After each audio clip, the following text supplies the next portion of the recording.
عمران خان نے جب ان تینوں کے خلاف بیک وقت آواز بلند کرنا شروع کی اور ان سب کو ایک ہی منظر نامے کا حصہ قرار دیا تو میرے جیسے کئی سیاسی دانشوروں کو اس بات پر یقین ہی نہیں آیا۔ ہم نے اسے سیاست سے بے خبر سمجھا، نظام سے ناآشنا جانا، بڑبولا کہا، پاگل کہا، خود پسند کہا اور نہ جانے کس کس نے کیا کیا کہا۔ سیاست کی بے رحم چکی میں اسے خوب پیسا گیا، مگر وہ اپنی بات کہتا رہا۔ وہ کہتے تھے کہ ایک وقت آئے گا کہ یہ سب میرے خلاف متحد ہوں گے۔ یہ بات کچھ عجیب لگتی تھی، لیکن ہماری آنکھوں کے سامنے ایسا ہی ہو گیا۔ میری نسل نے یہ سوچنا شروع کر دیا تھا کہ مسلم لیگ نون، پیپلز پارٹی اور جمعیت علماء اسلام سب کچھ برداشت کر سکتی ہیں، دستور کی خلاف ورزی کسی صورت نہیں مانے گی۔ ہمارا بھروسہ تھا کہ جمہوریت کی ادنا ترین شکل میں بھی کوئی اسمبلی ٹوٹ گئی تو 90 دن میں الیکشن ہو جائیں گے۔ اگر کسی نے رکاوٹ ڈالی تو عدالت اس کی خبر لے گی۔ ہمارے سامنے ہی 2 صوبوں کی اسمبلیاں ٹوٹی، ہمارے سامنے ہی 90 دن گزر گئے، ہمارے سامنے عدالتی فیصلے ہوا میں اڑا دیے گئے، ہمارے سامنے ہی مسلم لیگ نون، پیپلز پارٹی اور جمعیت علماء اسلام دستور کے راستے میں دیوار بن کر کھڑی ہو گئیں اور کچھ بھی نہیں ہوا۔ دستور کی تقدیس کی ثناخوانی اپنی جگہ، مگر اس کا فولادی ڈھانچہ موم کا ہی نکلا۔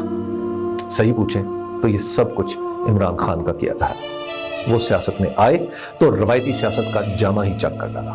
انہوں نے پاکستان کے نظام کی ہر کمزوری عیاں کر کے رکھ دی۔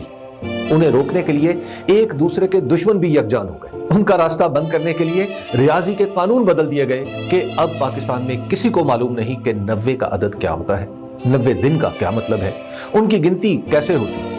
ہم سمجھتے تھے کہ نگران حکومتیں انتخابات میں سیاسی جماعتوں کے درمیان توازن پیدا کرنے کے لیے بنائی جاتی ہیں۔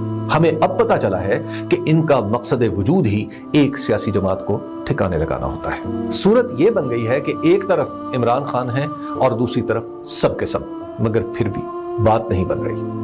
اب ذرا اندازہ لگائیے کہ جن مسلمات کے ساتھ میری نسل بڑی ہوئی تھی اب انہیں ریت کی طرح بکھرتے دیکھتی ہے تو ہمارے دلوں پر کیا گزرتی ہوگی۔ میری نسل اس وقت اقلیت میں جا چکی ہے۔ ہماری تربیت میں شامل ہے کہ اپنے خیالات ٹوٹ بھی جائیں تو انہیں سینے سے لگائے رکھیں۔ ہمارے بڑے غلطی بھی کریں تو اس کی نشاندہی نہ کریں، صرف پی ٹی وی کی خبروں پر یقین کریں اور ریڈیو پاکستان سن کر سر دھنا کریں۔ نئی نسل کا یہ مسئلہ نہیں۔ ہمارے ذہنوں میں ماضی کی کچھ تقدیس باقی ہے۔ آج کے نوجوان کو اس کی کوئی پرواہ ہی نہیں، وہ صرف مستقبل کے بارے میں سوچتا ہے۔ اسے تو یہ پتا ہے کہ جو کچھ عمران خان نے بتایا بالکل وہی ہوا۔ دیکھ تو ہم نے بھی لیا ہے مگر ہم کچھ سہمے ہوئے رہتے ہیں۔ مگر اتنا ماننا پڑے گا کہ عمران خان ہی ٹھیک نکلے، ہم ہی غلط دیکھتے رہے تھے۔ ہم تو آج بھی اپنے بڑوں کے کہنے پر ووٹ ڈال دیں مگر ہماری تعداد ہی اتنی نہیں رہی کہ کسی ایک حلقے میں ہی کسی کو جتوا سکیں۔ یہ زمانہ وہ نہیں رہا جس میں ہم بڑے ہوئے تھے۔ عمران خان نے سب کچھ بدل کر رکھ دیا ہے۔ ان کا خیال حقیقت بن کر سامنے ہے اور جسے ہم حقیقت سمجھتے رہے وہ خیال ہو کر گم ہو چکی ہے۔ شکریہ۔